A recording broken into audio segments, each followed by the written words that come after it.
get misty just holding your hand. Walk my way.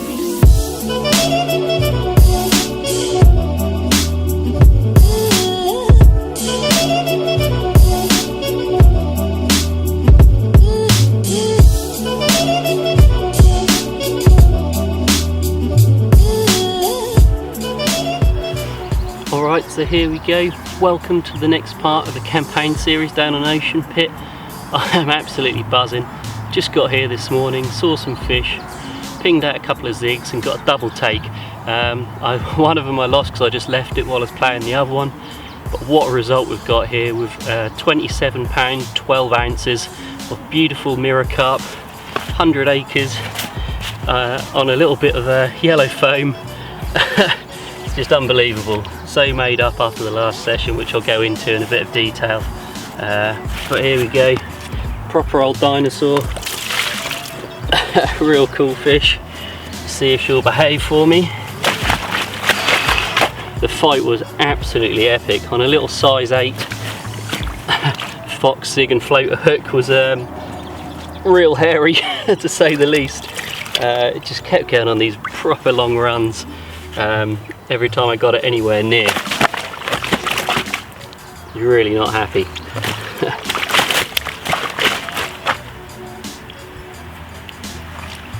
Come on. Oh.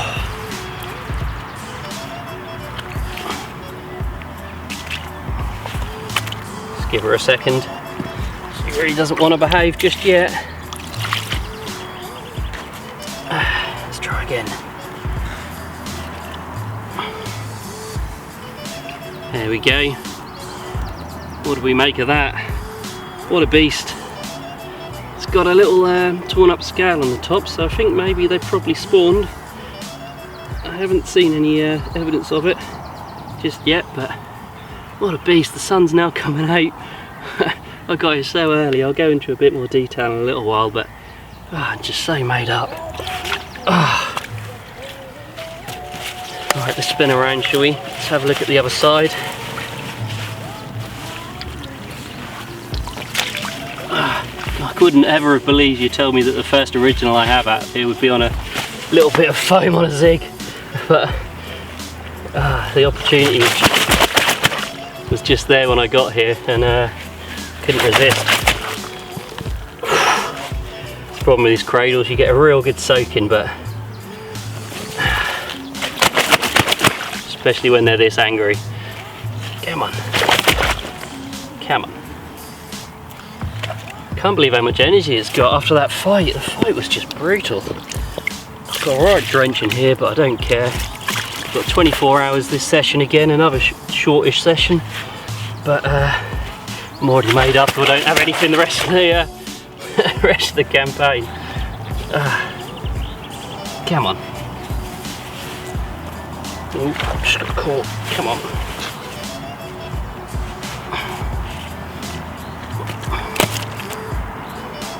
Don't ever panic if you've ever got a fish that's this lively. Just let them do what they want to do. They're not going to hurt themselves. If you feel them tensing up, just drop them back onto your arms. But what a beast. 27 pound, 12 ounces of beautiful Norfolk mirror carp. You really can't get any better.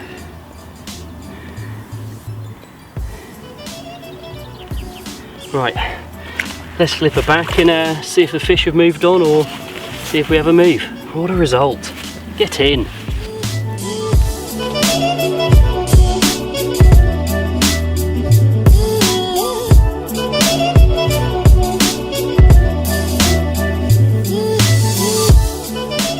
Alright, so I've calmed down a bit after that fish. I was just absolutely buzzing. Just all fell into place. That seems to be the way with this lake. If you can get on them and if you can find them, you're in with a real good chance. But we'll start with the last session. I was here last week on Monday. It was a week after I had that first fish after opening season. And it's just, yeah, one of those sessions where I never felt like I was in with a chance of a bite. Don't know what it was. It was quite high pressure, but I got here at like 4:45 in the morning. It was light. I was walking round.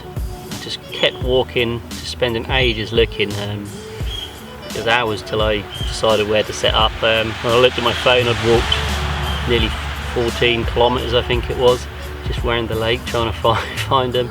Just never really felt like there was any fish that about that were any size that were up for anything. So it was a real ball ache of a session. Just really knocked the confidence a bit.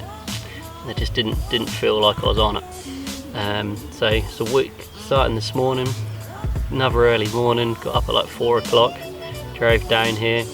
It's about 4:45, 5ish again, and I just stopped up on the road bank and just had a little wander down here. The wind was just trickling into the corner, and just along the bank I found, wow, there must have been 9-10 fish just cruising just under the surface. Occasionally one would just, their back would just break the surface enough to give them away that they were there. To start with, up in the car park, I thought maybe they were like bream rolling or something as I was walking down, and I got over here, no one on this bank at all. There's quite a few people up on the other bank, and they were just slowly rolling and cruising through. I was half in mind about getting some floaters out or something, but just thought I'd ping out a couple of adjustable zigs in the main area. There seemed to be two groups of them, and so I pinged one out to the left. That was just an adjustable, one of the quarter adjustable zig kits. I really quite like using them, but I'll go into some detail about them later on. A little bit of yellow foam, which I have soaked in the Nutribait's pink pepper, as I have with all my plastic and foams, just in that pink pepper spray, but just pour some in a little bottle. And I just pinged that out, and the other rod was just straight out towards the other group that I could see a couple of fish. And I thought I'd just sit down and started to tidy up a bit, because I've set up in a bit of a hurry, and then got the brew kit out, and just as I was getting that out, the rod pulled up tight. Just a couple of bleeps, so I picked it up into it, and it just melted off.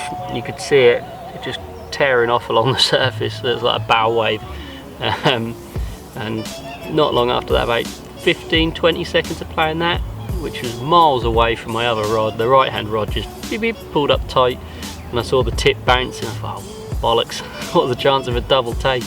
So I thought, well, I'll just concentrate on the one I'm playing on, which is usually your best chance. If you start trying to fuck around with two rods, you're going to end up losing both of them most of the time. So I thought I'd just concentrate on one of them. I just slackened the clutch off a bit on the other rod, and it started taking line, so I turned the alarm off because it was just one toning.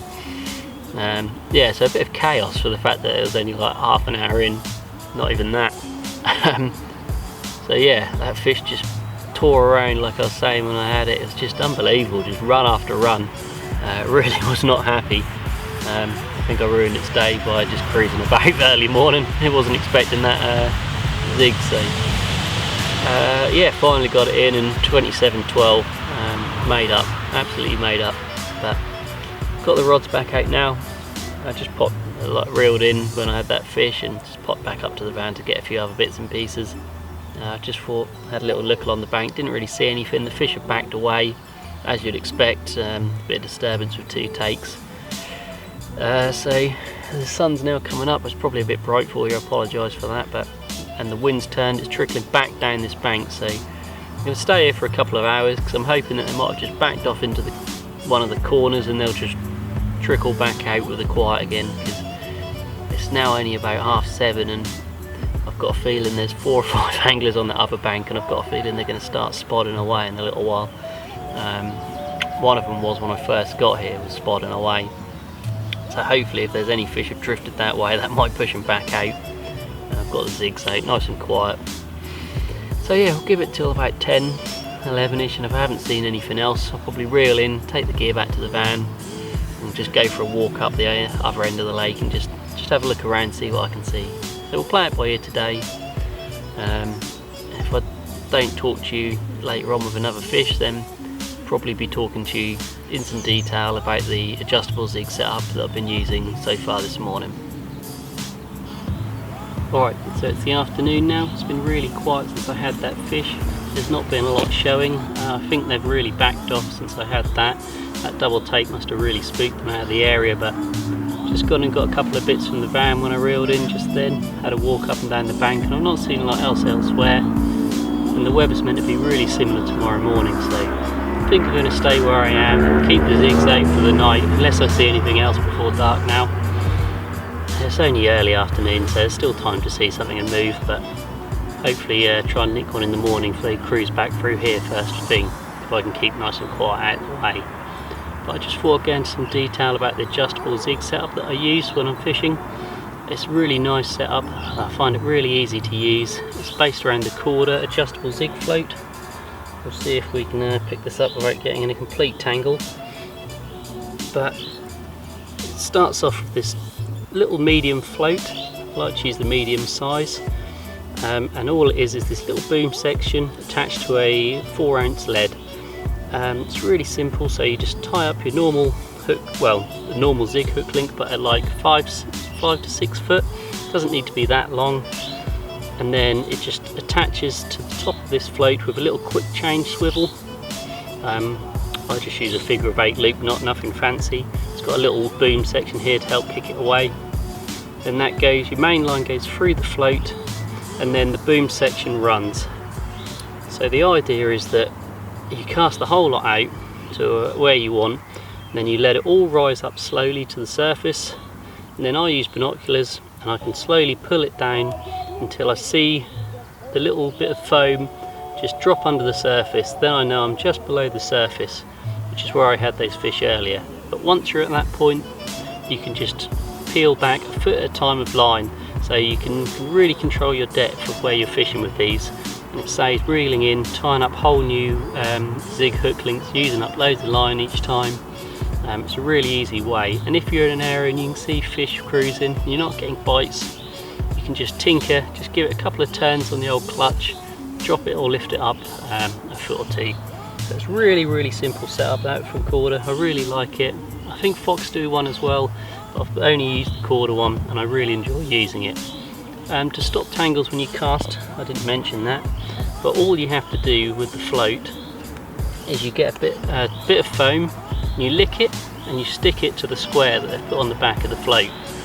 You can then attach the hook to the foam, and then I like to put another bit of foam over the top of that. That way you've got a loop of hook link attached to the foam, and it'll all stay together, not tangle when you cast, and then the foam will melt and your hook link will separate away from the whole system. So it's really nice, you know you're not tangled. I really would recommend using a pair of binoculars though when you're using this setup, because then you can really watch that bit of foam on the surface and just drop it below, and you know you're fishing completely untangled and you know you're set ready for a bite. As for the actual foam itself, this is just standard Zig line. I can't even remember which one it is that I've used, to be honest with you. And this is just a Fox Zig liner. A bit of yellow foam just from the kit, and this is one of their size 8 Zig and floater hooks. That's hand sharpened, but that's only because I've used it once or twice. I usually use them straight out of the packet when I'm Zig fishing. But yeah, this bit of foam is soaked in the pink pepper sprays. These are really good liquid sprays from Nutribaits. Real classic old school flavour pink pepper. And all I do with that is I just get all the different colours of foam and I just fill up one of these little pots that you get when you buy plastic hook baits normally. Just fill that up with a pink pepper liquid, and I just leave my Zig hook baits in there all the time. I've got reds, yellows and blacks in there at the moment, and I have got a little pot of browns and things like that for surface fishing, which are also glugged. So it's really nice to add just that little bit of attractant to your Zigs. It's not going to kick off loads of flavour into the area, you don't really want that with Zigs. But yeah, it's just a really nice little bit, little extra edge I like to use. And it's worked. We've had that nice 27-pound mirror at the start there, really quickly after casting out, so it's really good. Shows the whole system's working nicely, and the hook hold was smack bang in the middle of the mouth, and it really was nailed. I was absolutely bricking it playing that fish, thinking it was going to come off on that hook, but when I got it in the net and saw where the hook hold was, I was absolutely made up. So yeah, that's it. Really simple adjustable Zig setup. Give it a try. we're going to give it a night on the Zigs again tonight, unless I see something else and let you know otherwise, and we'll catch up again with you in the morning.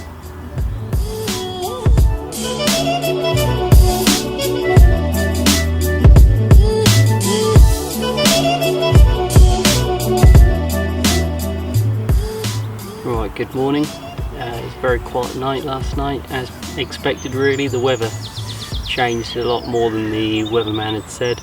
It was only meant to be like a real mellow wind, but it picked up a bit last night. So that wasn't real ideal for Zigs, but I wasn't really expecting anything last night. It was this morning that I was hopeful for. And I woke up and it was flat calm and the sun was starting to come out. And the odd fish started to cruise through up on the surface again. I thought we could be in with a result here, but nothing's really materialised. They definitely haven't come back in the numbers that they did yesterday, which is a bit of a shame, but I can't really grumble after having that wonderful fish yesterday. So still absolutely made up. It's been really fun. Hope you've enjoyed this video. There'll be another one out soon, I'm sure, as I'll be down next week. So keep an eye out for that. If you've enjoyed these videos, leave a comment below and do me a big favour and subscribe. It'll really help the channel out a lot. Take it easy, and I'll catch you in the next video.